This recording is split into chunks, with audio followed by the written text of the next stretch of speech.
Yog'maydimi qor? Ko'nglingiz muzlagan, o'lganmi tuyg'u? Nega siz tomonda abadiy bahor? Biz bitta osmonning ostidamiz-ku. Yuzingizni asrar begona qo'llar. Men chora qidirib qoldim o'lgani. Faqat ombog'iz tushmagan yo'llar. Sizga armon bo'lib qolsam bo'lgani. Sizning ko'chalarga yog'madimi qor? Qadrimdek qadamda yanchilmadimi?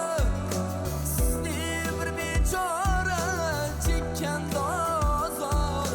Sizga azrab jaham sanchilmadimi? Sizning ko'chalarga yog'madimi qor? Qadrimdek qadamda yanchilmadimi? Sizni bir bechora chekkan dozor. Sizga azrab jaham sanchilmadimi?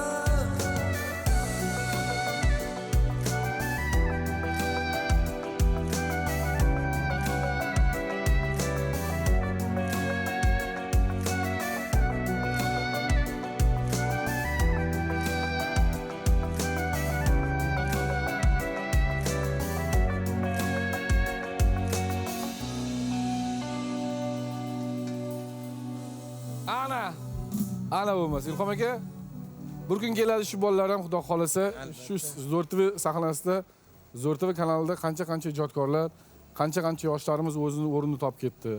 Qanchasi tan olish kerak. Bir kun keladi, xudo nasib.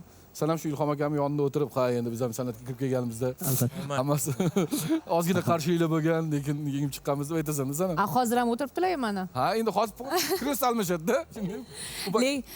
Lekin hozir ham san'atda o'zlarining o'rnlari bor. Misol uchun menga bitta qo'shiqlari yoqadi. Bittasini sening, faqat bittasini degan. Bu ham o'zingnikimi? Bitta eshiting, u sizga yoqadi. Dilshod aka? Bu gap menga tegishli emasdir balkim. Bitta eshitib ko'rsak bilamiz. Vashilan eshitganman men. Yana bitta eshitib ko'ringlar. Yo'q.